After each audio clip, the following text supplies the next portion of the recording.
Welcome to the Cash Flow Guys podcast. Join Tyler and his team as they unlock the secrets to achieving financial independence through wealth-building strategies inspired by Robert Kiyosaki and other thought-provoking leaders. Learn to build leveraged streams of cash flow that land in your pocket and improve your quality of life. Gain access to cutting-edge ideas that will increase your productivity and streamline your success. Find out how to supercharge your retirement plan so you won't have to retire with a pay cut. You can escape the rat race. Are you ready? It's time to Learn to Earn with Tyler Sheff.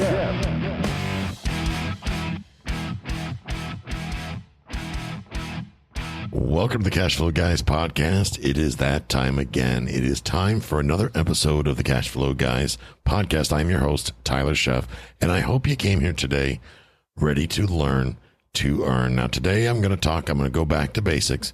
I'm going to cover what to say when sellers call, Now, what we're talking about today is actually found in the Cash Flow Blueprint Basic Investors course. This is the course that I told you about a couple weeks ago that Larry Harbolt and I put together. This is Larry's course, and what we've done is we've taken Larry's course in collaboration with Larry, and we've brought that course online to share it with those of you that are ready to take action and move things to the next level. Now, a little bit about Larry Harbolt. He's a veteran of the real estate investing business. Those of you that are loyal listeners to the show, you know that very well, and I hope that you are listening to his podcast. If you're not, you are missing out on some great information.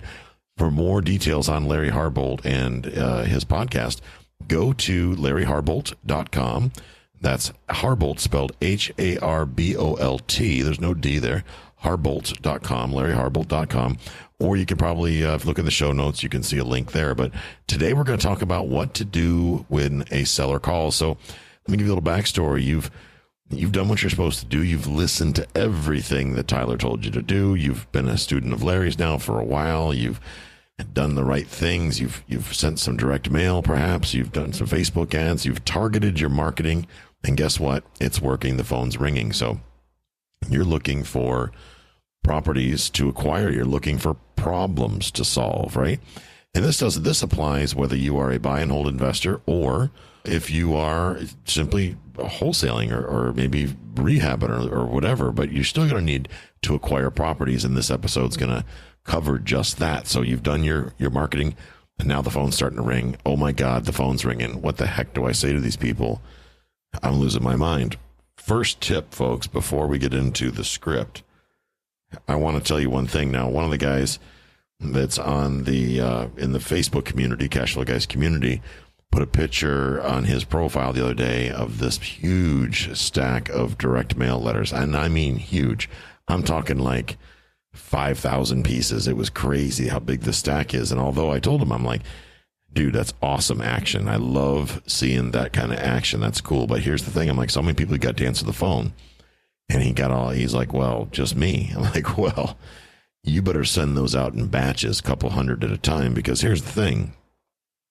If his marketing message works and that phone blows up, he's not going to get to all those calls. And if he can't get to all those calls and solve that seller's pain, he's going to lose out. So that's not going to work for him. Now, a copy of the cheat sheet, I've put together a cheat sheet for you. I've pulled it right out of the course that usually you would have to buy the course. But in this episode, if you're listening to this episode, I'm going to give you a copy of this cheat sheet for free, the telephone script. And how to get that, go to cashflowguys.com/seller call.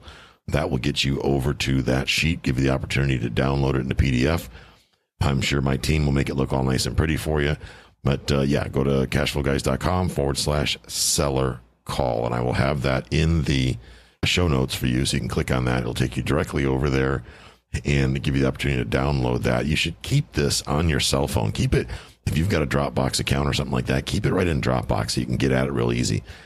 In case the seller calls, you're on the phone, maybe you got a Bluetooth or something, you can find this document real quick and starting asking these questions. So we're going to start right off with the basics.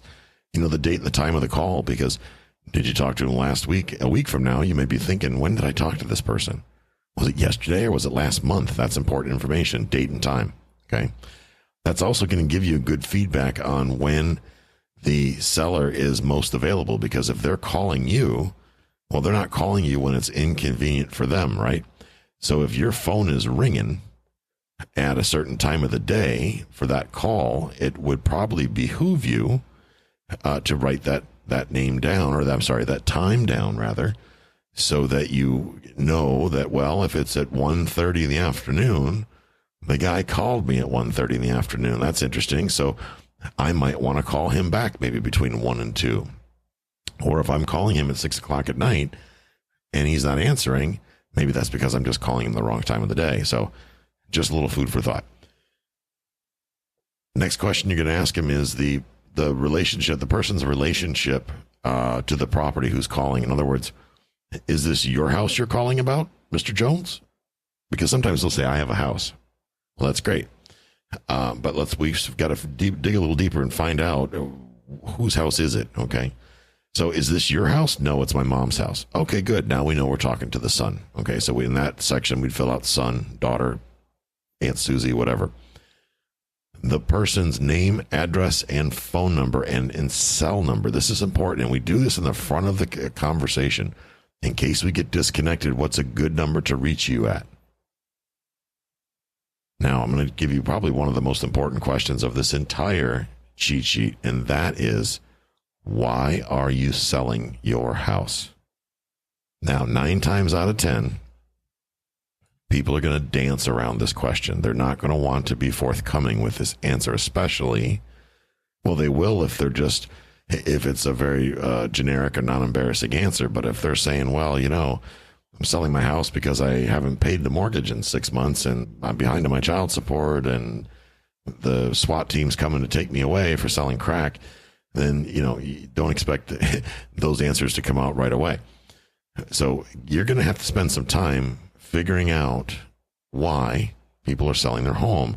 The best way to figure that out is to simply come up with creative ways to ask that very same question. Now, here's the thing. Don't get stuck on this one thing. We'll come back to it. Because if you'll be able to tell, you've got some intuition, I'm sure. But if you detect that they're not willing to be forthcoming with that information, they're not willing to share that at this stage of the game, that just probably means that they're not comfortable with you yet. So I would just back away from that question, go on to something else. Well, Mr. Jones, I think that's great. That, I understand that you don't really want to share that information. But let me ask you, when I buy your house, notice how I said that. When I buy your house, that's called an embedded command. I'm already starting to lay the groundwork and convince them, get them on board with the fact that I'm buying your house. Just a matter of when. When I buy your house, part of the process when we go to the title company is they're going to call and verify the loan balance. And we're going to need to verify to make sure everything is the way it should be, because I want to make sure that your loan is fully satisfied at the closing table. So may I ask you, what is your current loan balance, your approximate loan balance? And say nothing. Now, sometimes they will say they don't want to share that information, or they'll dodge the question. Well, that's fine, but eventually it's going to come out. Okay, so you would kind of want to try to get the answer to that question. And sometimes they'll say, that's none of your business. I understand how you feel, and I'm sorry you feel that way. However, you do understand that for me to be able to buy your house, I first have to satisfy your mortgage. As part of the process, the title company is going to need that information. Okay, this is going to be part of the process. If you're not willing to share that information, then unfortunately you won't be able to sell your house. And then hopefully they'll see that, well, they're going to have to give this information. Next thing I'm going to want to know is, what is the monthly payment? What's the mortgage payment? And if it's free and clear and there is no mortgage payment, just put 0. It's that simple. What are you asking for your house? Okay, what are you asking for your house? Now, this question, I don't ask this question every single time. Okay, so for me, I kind of skip over this a lot of times because they may not know it's for sale yet. In other words, just because they call me doesn't mean they necessarily have an asking price. So how I have the preliminary conversation is going to determine whether or not I ask this question this early on. Okay, so that's just how I do things. Next question you're going to talk to them about is, does the house need repairs? Yes or no? then they'll say, well, no. And then let's say they say no, and you say, well, so this house is in absolute, it's been freshly remodeled, everything's brand new. That's awesome. And they're going to usually at that point, if you say it that way, they'll be like, oh, well, no, it's been, I remodeled it when I bought it in 1973. Oh, that's awesome. I love avocado. It's my favorite color. They'll give you a little chuckle and that type of thing, and then off you go. So when they say that, I did it in 1972, it's avocado. So let me ask you, if I was to make this house like brand new, if I was to renovate this house and really make this house shine, make it look gorgeous, what do you think that would cost approximately? I'm just curious. And wait for an answer. Now, sometimes they'll answer you, sometimes they won't, but you're using this to kind of plant a seed so they can start to devalue the house from what their idea of things are. And the next question I'm going to go into is, what type of repairs do you think the house really needs? And then listen. Now, here's the important thing, folks. This is where, and I've said this a million times on the show, and I'm going to say it again because it's that important. You can't learn and listen at the same time. It's not possible. My mentor taught me that. Several of my mentors have actually taught me that. You cannot learn and listen at the same time. So that means if you want to learn something, i.e. the answer to this question, keep your mouth shut. Okay, don't say a word. What type of repairs does the house need? Don't say a word. Just say that and then say nothing and let them talk. And I don't care if they talk for 30 minutes, let them talk. Because think of it like fishing. If you got a fish on the other end of the line, if you force that fish up to the surface, well, he'll probably spit the hook. He could break the line. He could get wrapped around something, whatever. But if you tire him out a little bit, hang on to that fishing rod, let him tire himself out. How many bedrooms? How many bathrooms? Is that a 1-car garage, 2-car garage, or does it even have a garage? What's the approximate square footage of your house? Now, this is an interesting question. Now, when I ask this question, when they say it's 1,983 square feet, that tells me I've got somebody that kind of has a little bit of an engineer mindset. These are people that cross their T's and dot their I's if they know the square footage of their house. Now, the guy that says, I don't know, it's like 2,000, maybe 3,000, I don't know. Number one, that tells me they're really not detail-oriented people, number one. It also tells me maybe they're not the one that owns the house, even though we've addressed that. It could tell me that to them really doesn't matter at all. Or maybe they're just kicking tires and they're calling for somebody else and not being forthcoming about that.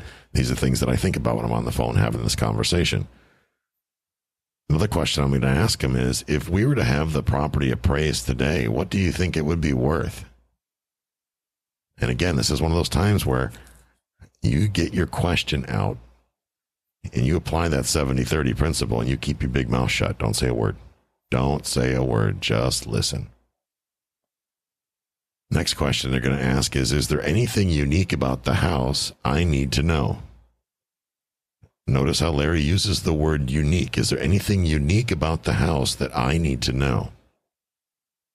Sometimes the answer to this question, they'll come up with, it's got ghosts. And I've had people say to me, the roof is caving in. I've had people say, this is the prettiest house on the neighborhood. Now I'm going to insert a question here that is not on the cheat sheet, but I want you to ask it when this mood strikes you, when it's the right time. And this is something I learned from Peter Fortunato, who is a real estate expert in my market. And Pete Fortunato will walk into a house and it can be a complete train wreck. And he'll say, now, why in the world would you sell such a beautiful home like this? He says that no matter what condition the house is in. Because he's found in the 30, 40 years he's been doing real estate that way of asking that question gets him the best response. And it's difficult to put that into a cheat sheet so you can see it. That's why I wanted to talk to you about it. Because remember, that's a question that we're going to ask, a modified version of the question that we're going to ask early on in the conversation. We use that as a way to gauge motivation. Now, when they answer the question with, oh, I don't know, I was on Zillow the other day, and Zillow said this house is worth $5 million, and that I could rent it for $6 million. Then you know that you're not dealing with a motivated seller, you're dealing with a tire kicker. And if you're dealing with a tire kicker, you're wasting your time. Move on.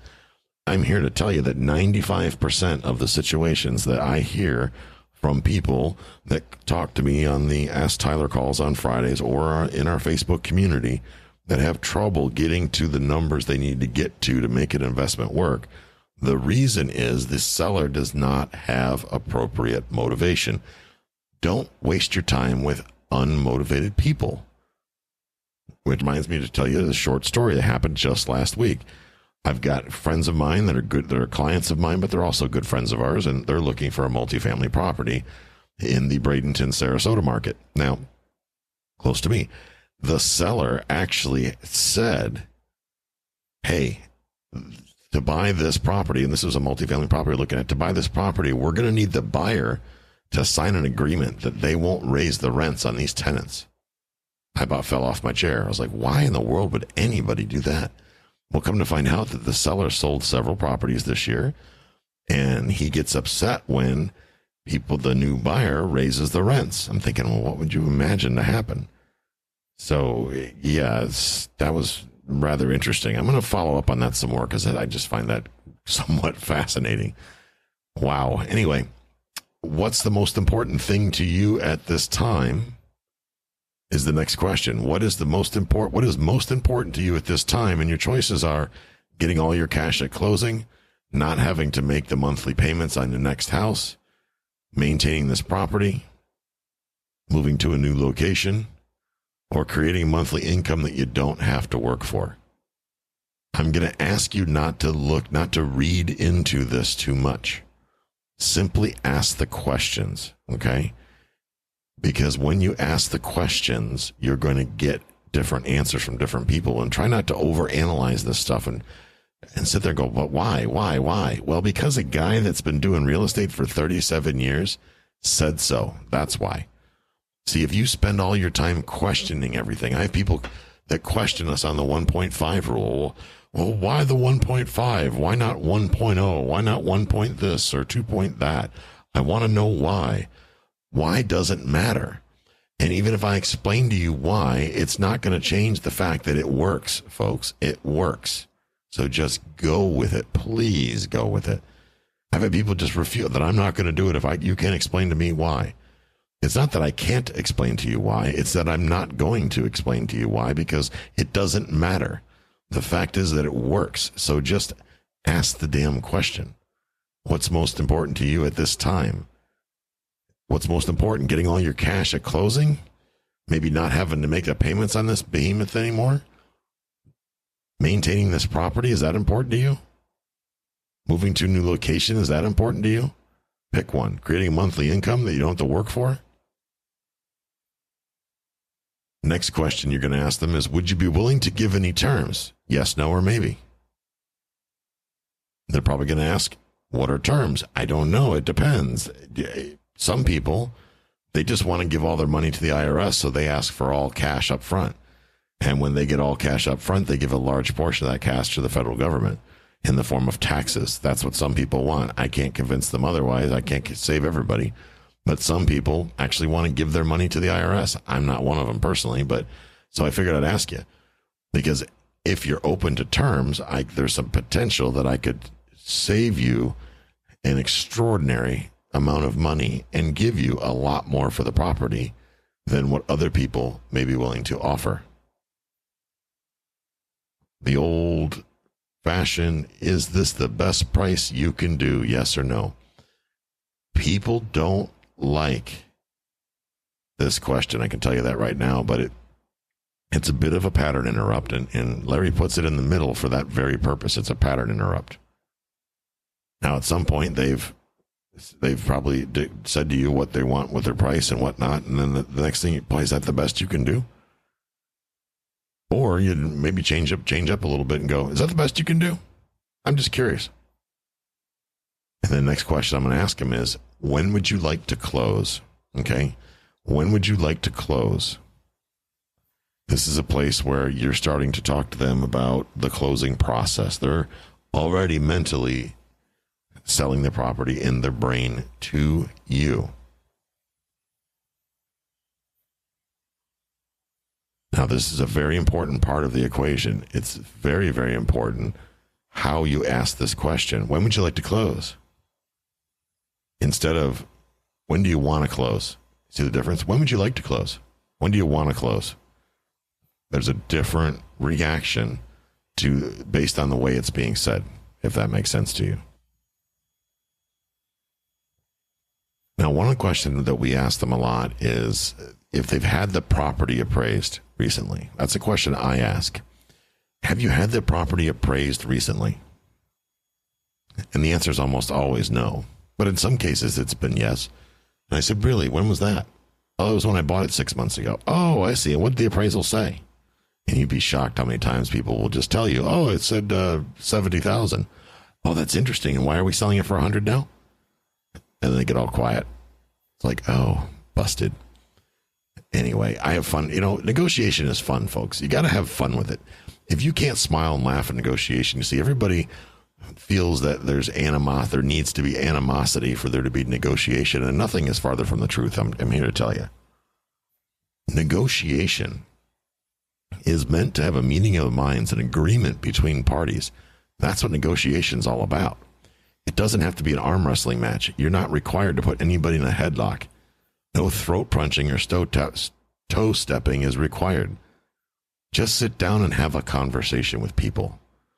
Understand that the sellers are as terrified as you are, probably more so. They have more to lose. They're going to lose a property when they sell it, or they may lose some money if you're effective in your negotiating. So don't panic. Understand that they're as nervous as you are. Another question we're going to ask him is, are the property taxes current? Well, of course they're current. Okay, good. Or, no, I'm about a year behind. Because wouldn't it be terrible if you got things all locked up and you get ready to close and then you find out, well, there's a tax lien on the property that has to be dealt with. And, of course, the sellers never want to give up any of their proceeds after they've already agreed on a price. Next thing you know, you're wanting to pay more for the property because you don't have the skill to negotiate and ask proper questions up front so you can avoid these situations. This is why we don't ever close with a quit claim deed. Notice I didn't say quick. I said quit, Q-U-I-T, quit claim deed. Do not ever buy a property on a quit claim deed, period. Don't ever do it. If there are repairs needed on the property, you ask them flat out, have you had any bids for the repairs that need to be done? Do you have any estimates? And if they say yes, ask them to provide the estimates. Because people say buyers are liars. Like, I'm here, I got news for you, folks. Sellers are liars too. Play in the multifamily space and you'll see some serious liars.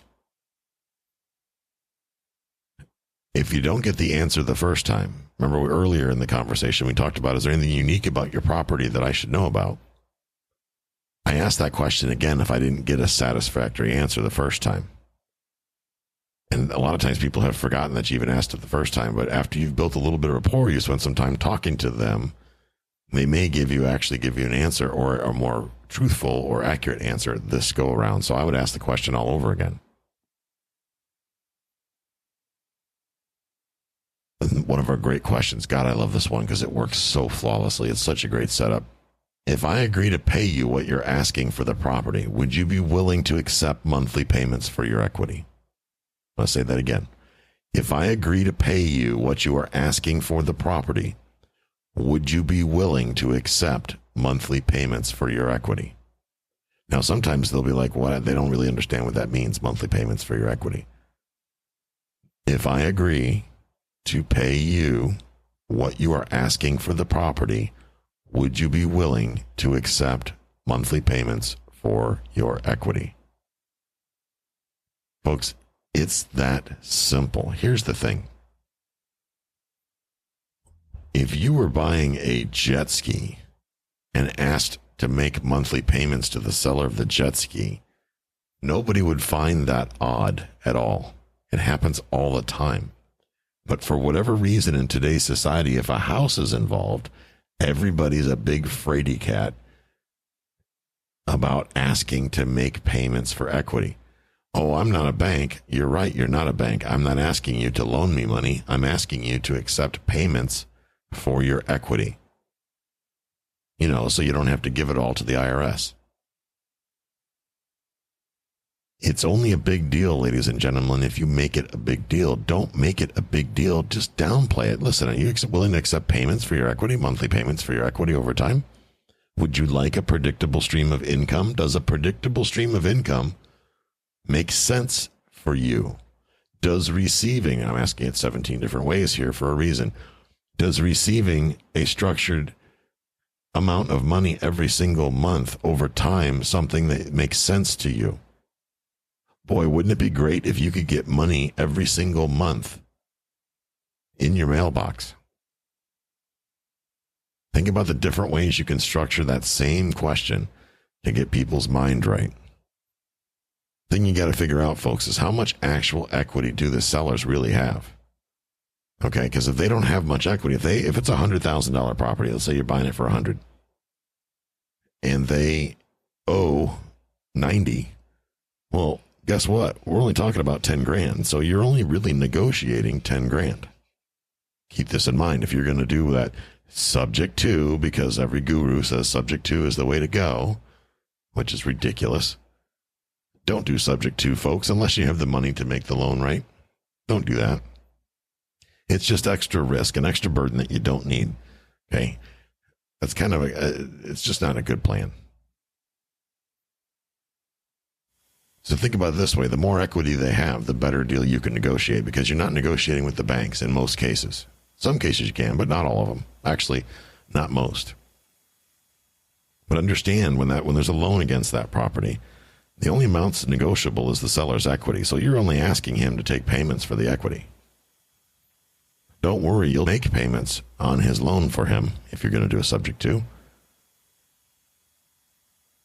So I hope that was helpful to you. I hope that you see some of the things that the question, and this is very basic stuff, I get it. But that's the beauty of the Cash Flow Blueprint course, is it's basic, it's simple, and gives you a step-by-step roadmap to making it happen in this game we call real estate.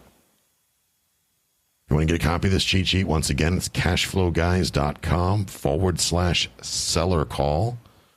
Once again, my name is Tyler Sheff. I am your host, and I appreciate you taking the time to spend with me this week. If you haven't checked out our YouTube channel, go to cashflowguys.tv, and head on over to our website, cashflowguys.com. Check out our new website. We've done all kinds of new stuff on there. We've got our videos. We're going to be live streaming on Friday mornings there, so head on over there. Join me on Friday mornings at 11 o'clock for Cashflow Guys TV, where I'm going to take and answer your questions live, streaming on the website, also on YouTube. I'm looking forward to seeing you guys over there. Have a great week. This concludes today's episode. You don't have to wait till the next episode to learn to earn. Head over to cashflowguys.com and contact Tyler and his team for more powerful tips and ideas so you can start generating multiple streams of income and escape the rat race.